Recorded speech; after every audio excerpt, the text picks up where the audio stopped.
What's good, YouTube? It's your boy, Blue Blood Sports TV, back at y'all with another one. So, unfortunate news. As two-division world champion Puerto Rican superstar boxer Danny Swift Garcia, 36 wins, 3 losses, no draw, 21 big wins by way of knockout. He is 33 years of age, 5'8", with a 68.5-inch arm reach. The last time we saw Danny Garcia in the ring was December of 2020 when he took on and lost to undefeated unified welterweight world champion superstar boxer Errol the True Spence Jr. Since then, he lost a unanimous decision to Errol Spence Jr. in the fight he was calling for. Danny Garcia is actually 34 years of age, okay?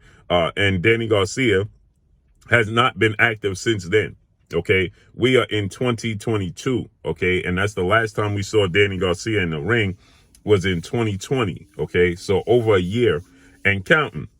Danny Garcia was asked about his fellow Philadelphia native and undefeated rising welterweight superstar title contender, Jaron Boots Ennis, who is 28 wins, no losses, no draws, 26 big wins by way of knockout. Jaron Boots Ennis, is a phenom in the sport of boxing. Okay, Jaron Boots Ennis is 24 years of age, 5'10", with a 74-inch arm reach. He's heading into an IBF, International Boxing Federation, title eliminator against Custio Clayton. That's scheduled to take place May 14th. Custio Clayton is an undefeated Canadian fighter who has 19 wins, no losses, 1 draw, 12 wins by way of knockout, 34 years of age, 5'9", with a 69.5-inch arm reach. They are going to be the co-main event to the highly anticipated undisputed rematch at the junior middleweight division between Jamel Charlo and Brian Castano. With that said, he was asked about facing off against Jaron Ennis and why hasn't he ever faced off against Jaron Boots Ennis, and will he ever face off against Jaron Boots Ennis? And unfortunately, Danny Garcia states that Jaron Boots Ennis has to get it on his own.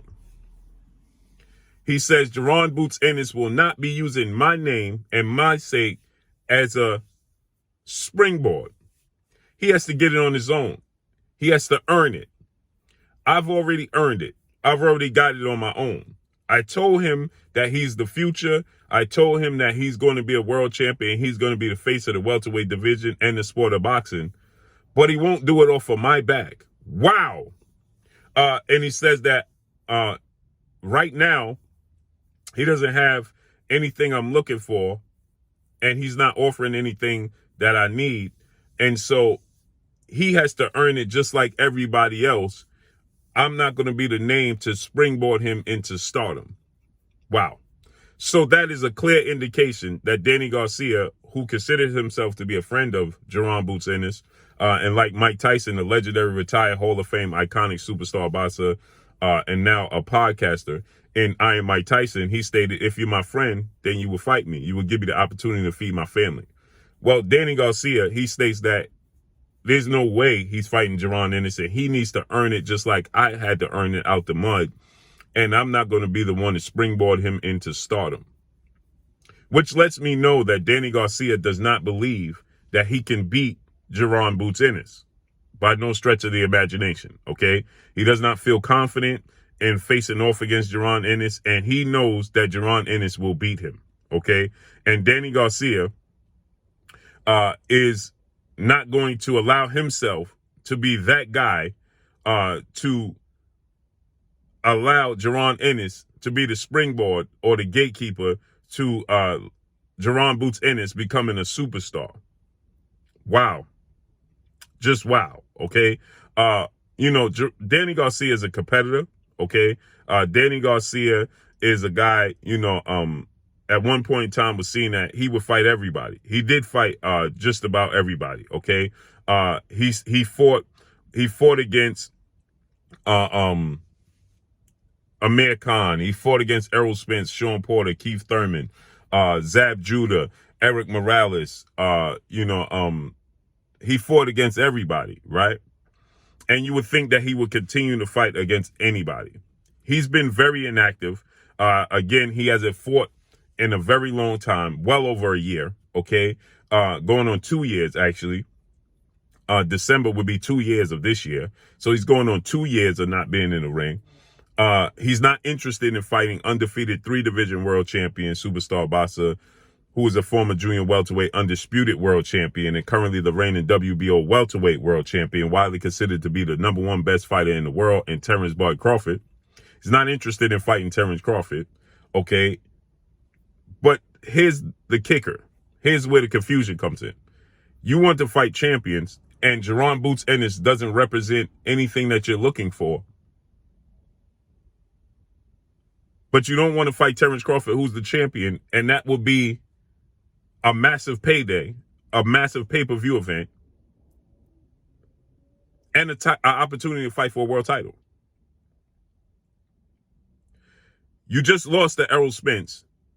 Errol Spence is going into a unification bout, massive unification bout with WBA Cuban star welterweight world champion Yordenis Ugas, April 16, Arlington, Texas, AT&T Dallas Cowboys Stadium. So you're not going to face Yordenis Ugas. So the champions at the welterweight division are already squared away because you turned down. Terrence Crawford doesn't have a fight, and you initially stated that you would love to fight Terrence Crawford and fill in he don't have an opponent. Then you changed your mind, and now you're saying you're not going to fight Terrence Crawford right now. Jaron Boots Ennis is the hottest upcoming fighter who's a non-champion in the sport of boxing. Hands down. Who's a non-champion. Junior middleweight at 154, the belts are tied up there. Okay, Jamel Charlo is going to fight Brian Castano for undisputed, and you don't have a title to make yourself a mandatory for the winner of that fight, because there's people already in line at 154, like Erickson the Hammer Lubin, who's going to fight Sebastian Fundora, the winner of that fight, this upcoming Saturday, is going to be the mandatory for the WBC title. And then Tim Tszyu from Australia, who just beat Terrell Goucher, he's going to be the mandatory for the WBO. So the winner of this fight is going to have to either face Tim Tszyu or Erickson Lubin in their next fight. And possibly after that, the winner of that fight is going to have to fight the guy who didn't get the opportunity, either Tim Tszyu or Erickson Lubin. Because I'm picking Erickson Lubin to beat Sebastian Fundora by 7th round knockout. So the winner of that fight is going to have to fight. So the belts are all tied up there.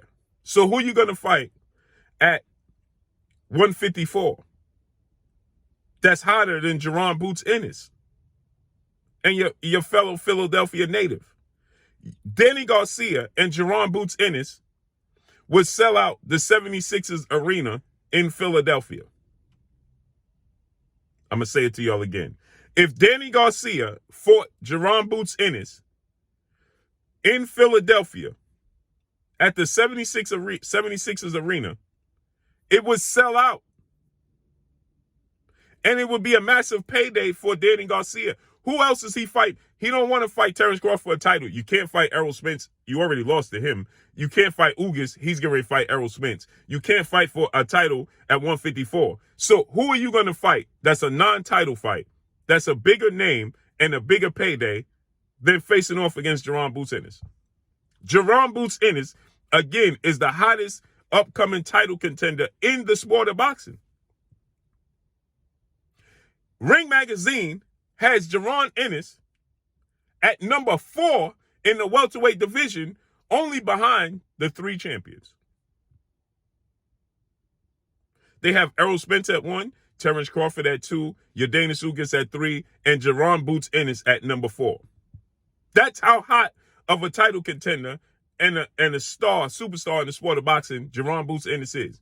And yet you're telling Jaron Boots Ennis he needs to earn it out the mud. Like you earned it out the mud when you got an opportunity to fight Amir Khan, when Amir Khan was setting up a massive fight with Floyd Mayweather, and you shocked the world and knocked out Amir Khan. Amir Khan was setting up a fight with Floyd Mayweather. You was a stay busy active fight for Amir Khan. You shocked the world and knocked out Amir Khan, but you got the opportunity because you had knocked out Eric Morales. So you got opportunities, just like Jaron Boots Ennis is making his name for himself.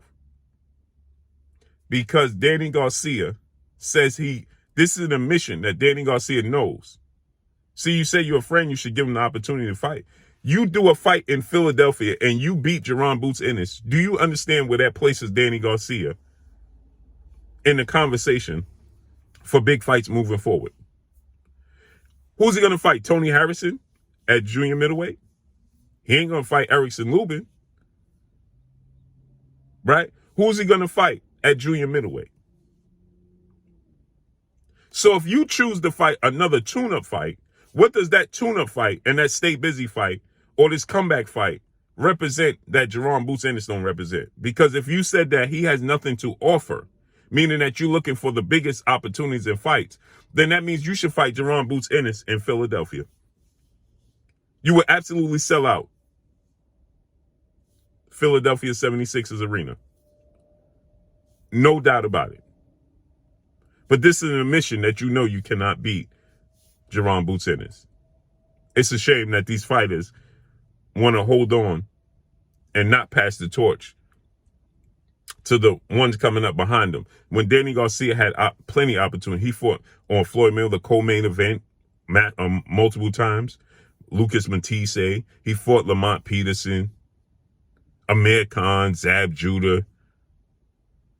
Moved up to welterweight, unified the titles, should have fought Victor Postol and should have fought Terrence Crawford at 140. Didn't do it. Now you have an opportunity to push for a fight with Terrence Crawford right now, and you still don't want to do it. So if you don't want to fight Terrence Crawford in a massive, massive pay-per-view, massive payday title opportunity, he don't represent what you want.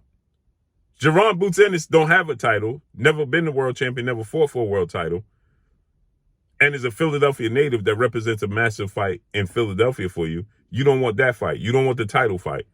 You're looking for the easiest opportunity, the easiest road back to stardom. But that's all I got for y'all. Make sure you hit the like button. Drop a comment in the comment section. Let me know what y'all think. Y'all already know what it is. It's your boy Blue, Blue Blood Sports TV. Hate, like, comment, and subscribe. You haven't subscribed, hit the subscribe button, hit the like button, hit the bell icon to get all the new notifications. Follow me on Instagram at Blue Blood Sports TV, all in one word. Y'all already know what it is. Shout out to the entire LDBC. Shout out to New Media. Shout out to Black Media Row. Make sure you like and share these videos. That's all I got for y'all. Peace.